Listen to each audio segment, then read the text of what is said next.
Hello, Joe here from Infiniti of Tacoma.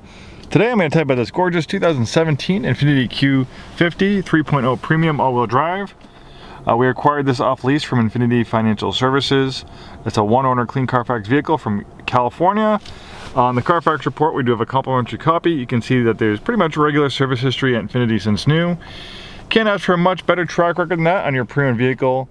One-owner clean Carfax, regular service history at Infiniti, and who better to buy a pre-owned Infiniti from than a new Infiniti store like us. Our techs are Infiniti certified, and they work on these vehicles on a daily basis.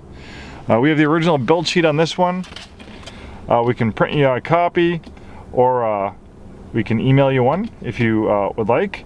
Original MSRP is $48,760. This features a lot of nice options. So this is really where you need to kind of take a look at when you're comparing apples to apples, because on the internet, if a lot of dealerships, they don't know the different packages, they can't print up build sheets like us, they don't really know exactly what they have. So the MSRP, the base MSRP on the 3.0 premium model drive is $41,900.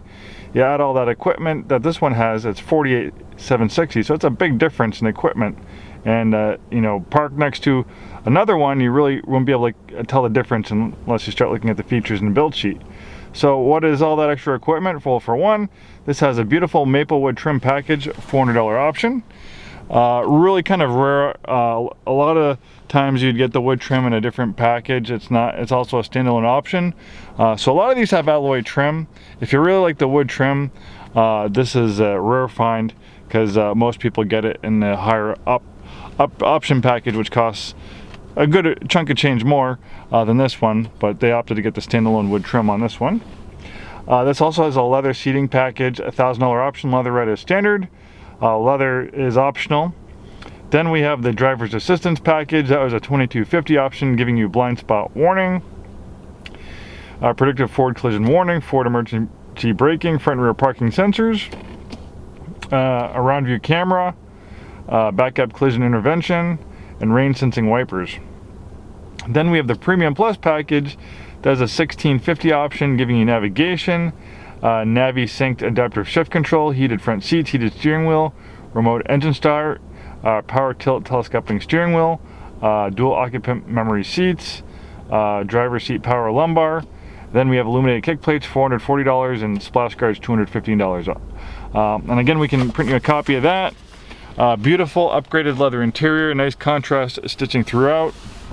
We have a drive mode selector that makes changes to transmission shift points, throttle sensitivity, traction stability control settings for different driving situations.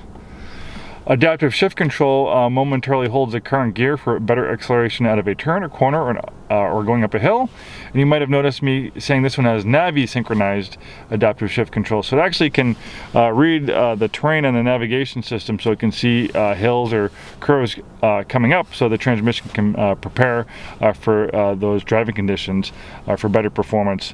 We also have a dual display system. The top screen is for the navigation system. It's missing the SD card, so the map is not displaying.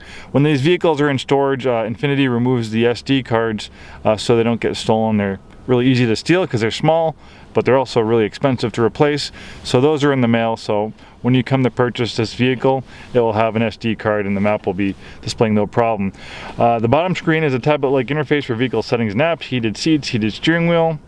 You can make changes to the climate control settings here. You can access different features. You can make personal changes to the way the transmission shifts. You can also make changes to the steering. Active trace control.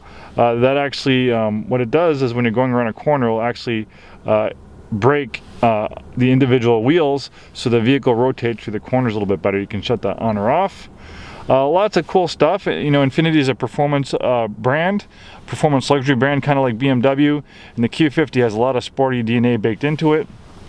Power adjustable steering wheel, Bose Performance Series audio system. If you like music, you'll definitely appreciate that Bose Performance audio system. It sounds amazing. Really nice color combination in black on black. The Q50 is built on the advanced front midship platform, also shared with the Nissan 370Z, the Q60, the G35, the G37. A lot of performance-based Infiniti products are built on this advanced front midship platform.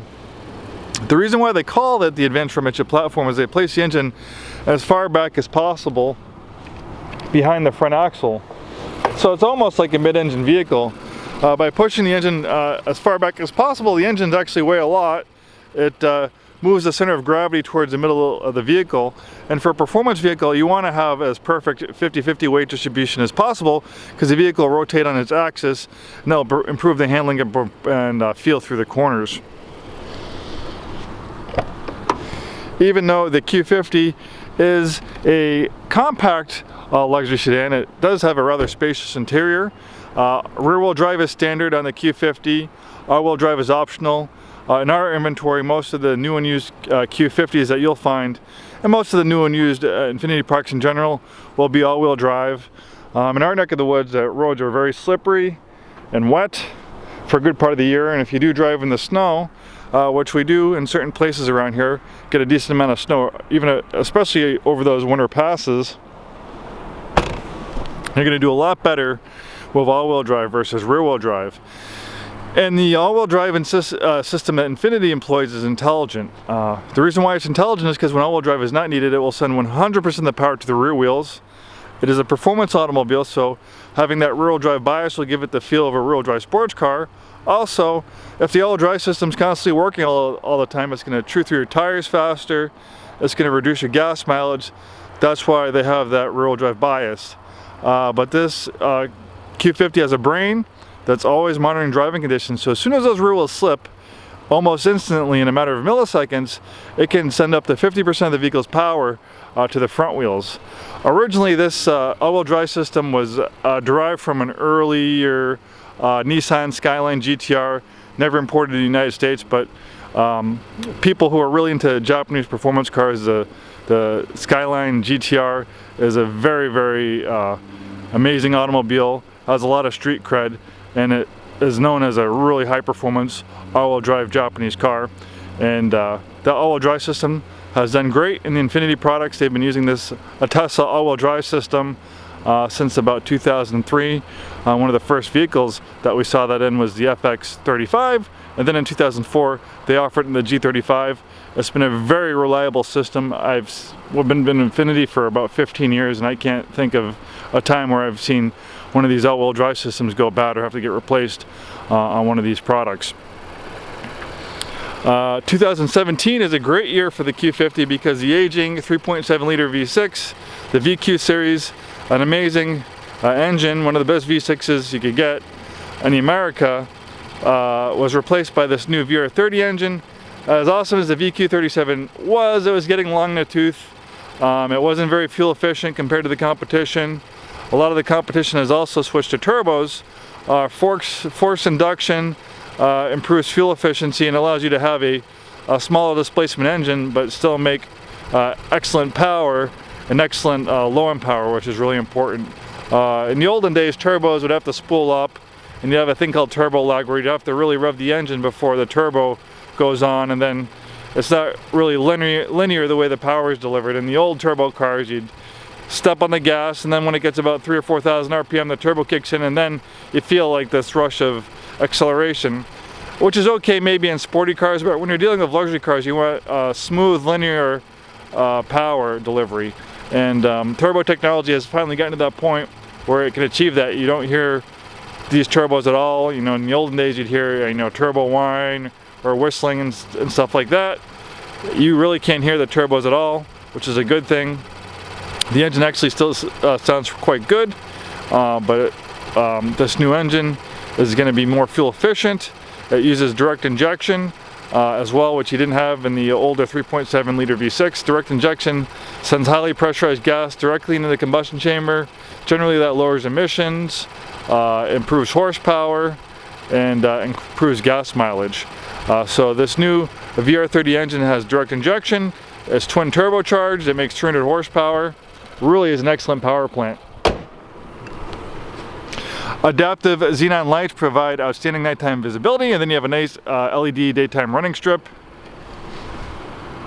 If you're in the market for a very well built performance luxury all-wheel drive sedan, this Q50 is a great choice. It's built in Japan. If you do value your Japanese brands to actually be built in Japan, the Q50 is one of the few Japanese brand products that's still manufactured and built in Japan. They're fantastic automobiles. Take one for a spin. We always have a great selection of new and used ones. Thanks for watching this video, and we hope to see you soon.